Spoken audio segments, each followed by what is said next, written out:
Welcome to Financial Wisdom 101. Master the art of money and unlock the doors of wealth. Every episode, diving deep, makes finance simple for you. Do you remember what we delved into last time? That's right. We discussed how to set a budget and manage personal finances. Today, we're unraveling the mysteries behind that little piece of plastic, credit. Ever wondered why some people find it so easy to borrow money while others don't? Let's dive into the composition and significance of credit scores. Ever wondered why some people find borrowing money a breeze, while others hit hurdle after hurdle? You might have heard the saying, money makes money. But in many cases, credit is even more critical than cash. With good credit, you can easily rent a place, buy a car, or even start a business. On the flip side, poor credit can close many doors for you. At the heart of this is what we're going to discuss today: credit scores. Eager to boost your score? Hang tight, and let's first understand its composition and importance. If you're interested in this topic or you want to explore more of the mysteries of personal finance, don't forget to subscribe to our channel and turn on notifications, so you won't miss any of our updates. Also, follow our channel's latest updates on Instagram, so you won't miss our latest videos. Now, let's get started. So, let's address the burning question first: what is credit? Well, think of credit as your reputation in the financial world. Simply put, it's a reflection of how trustworthy you are, whether you can repay on time or manage your finances responsibly. Did you know? Whenever you need to borrow money, apply for a credit card, or even rent an apartment, your credit is checked. Good credit means you can get loans more easily and at lower interest rates. On the flip side, poor credit might mean your applications get declined or you end up paying higher interest. That's why we need to care about our credit, because it's tied directly to our financial well-being. Moving on, there's a critical point I really want to drive home. In the financial realm, credit is synonymous with trust. Think about it. When you borrow something from a friend, if you've always returned it on time, they're more likely to lend it to you again, right? The financial world works the same way. Banks and credit institutions are like that friend lending you something. If you've had a good repayment history, they trust you more and are more willing to offer you loans or other financial services. But if you've had defaults or delays in the past, they might think twice. So, maintaining good credit isn't just about money, it's about building and maintaining that financial trust. Alright, since we've touched upon credit, do you know how your credit score is determined? Let's start with the first big chunk: payment history. This is quite straightforward. Think about it: if you borrow a book from a friend, you're supposed to return it on time, right? Banks see it the same way. What they care most about is whether you've been paying your bills on schedule. Each timely payment paints a better picture of you, just like that punctual friend who always returns books on time, boosting your score. But if you delay or frequently miss payments, it can really dent your credit score.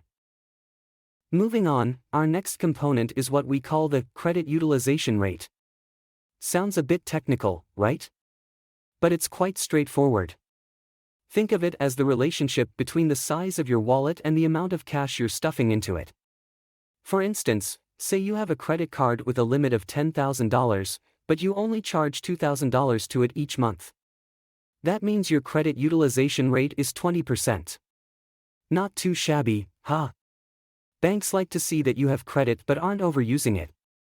A low utilization rate suggests you're managing your finances wisely, whereas a high rate might signal you're overly reliant on credit.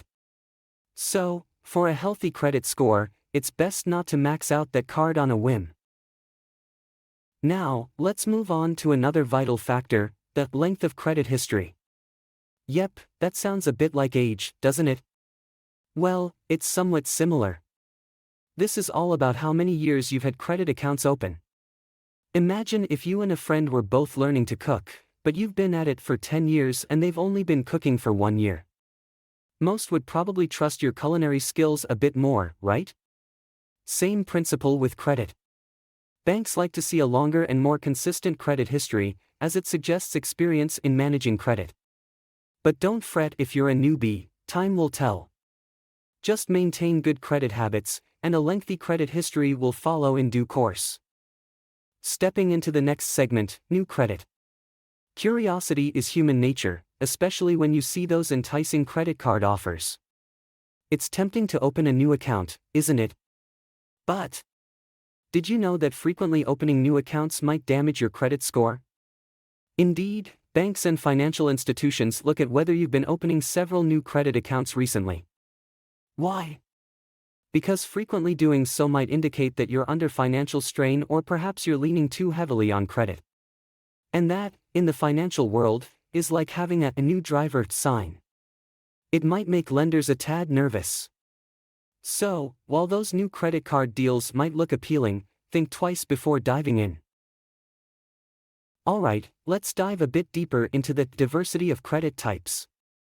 As many might know, there's more than one type of credit account one can have: credit cards, student loans, mortgages, car loans, and so on.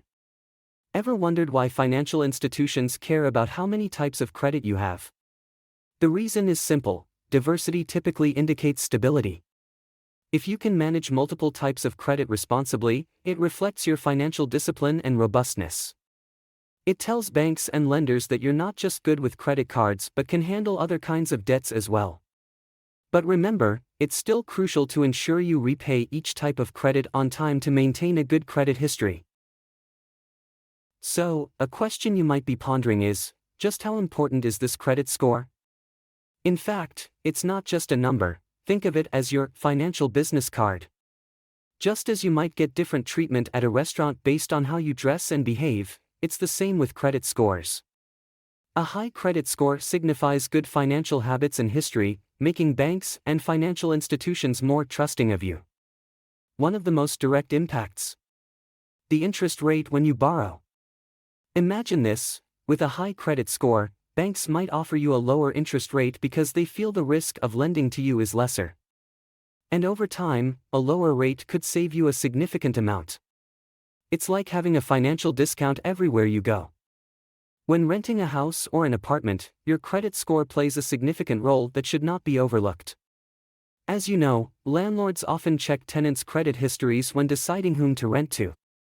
A high credit score signals to the landlord that you are a responsible and reliable tenant who is likely to pay rent on time.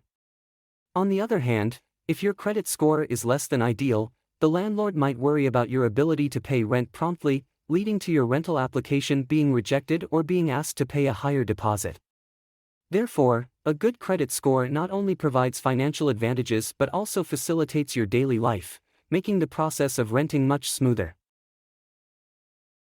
In addition to affecting your rent and loan rates, you might not be aware that some employers check potential employees' credit reports during the hiring process. For financial-related positions or jobs that require handling sensitive information, employers often consider credit reports an important factor in assessing a candidate's responsibility and reliability. A low credit score might raise questions about your financial management skills and even affect the overall impression employers have of you. Thus, maintaining a good credit score is crucial not only for your financial health but can also impact your career. So let's start working on building a solid foundation for our future today. Now that we understand the importance of credit scores, you might be wondering, how can I check my credit report? In fact, there are many free credit report websites or services to choose from. For example, you can try platforms such as Credit Karma, Experian, or annualcreditreport.com. They provide free credit reports and credit scores. On these platforms, you can not only see your credit score but also understand the factors that make up the score and the negative factors that may affect it. This information is very helpful because it allows you to clearly understand your financial status and adjust when necessary. So, start trying these services today and take control of your credit report. When you get your credit report, the first thing to do is to understand the contents of it. Generally, a credit report is divided into several sections. The first is personal information, which includes your name, address, employer, and other basic information. It is crucial to ensure the accuracy of this information. Next is the credit account information, which lists all of your credit accounts, including credit cards, mortgages, car loans, etc.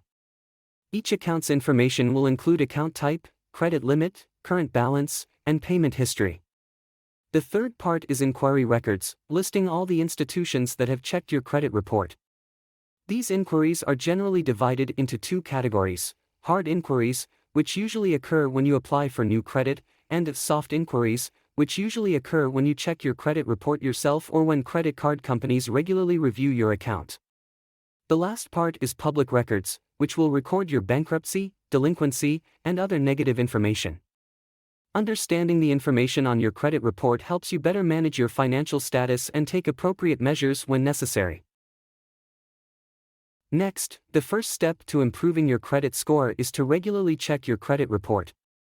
This not only helps you understand your financial situation but also ensures that there are no errors in the report. Sometimes, there may be errors on the credit report, such as incorrect account information or debts that you have already paid off still showing as unpaid. These errors can affect your credit score. Therefore, once you find any mistakes in the report, you should immediately contact the credit bureau, provide relevant evidence, and request a correction. Besides checking for errors, reviewing your credit report also helps you understand your credit usage, see what you are doing well, and identify areas that need improvement. This way, you can take targeted measures to improve your credit score. In addition to regularly checking your credit report, reducing debt and paying bills on time are also important steps to improve your credit score. First of all, we should try to reduce credit card debt and maintain a low credit utilization rate. Remember, a high credit utilization rate makes people feel that you rely more on credit, which can have a negative impact on your credit score. Secondly, paying bills on time is crucial. Any delay may be recorded in your credit report and affect your credit score. Therefore, remember to set reminders to ensure that you can complete the payment before the bill's due date. In this section, we will share a real story about how a young man named Ming recovered from a bad credit score to a good credit score. A year ago, due to unemployment and the impact of the pandemic, Ming was unable to pay his credit card bills and loans on time, causing his credit score to plummet. However, Ming did not give up. He actively found a new job, formulated a clear repayment plan, and worked hard to pay all his bills on time. At the same time, he also corrected some errors in his credit report with the credit bureau. After a year of hard work, Ming's credit score rose from 550 to 700. Now, not only can he get loans and credit cards more easily, but he can also enjoy lower interest rates. This story tells us that as long as we work hard, we can definitely rebuild our credit.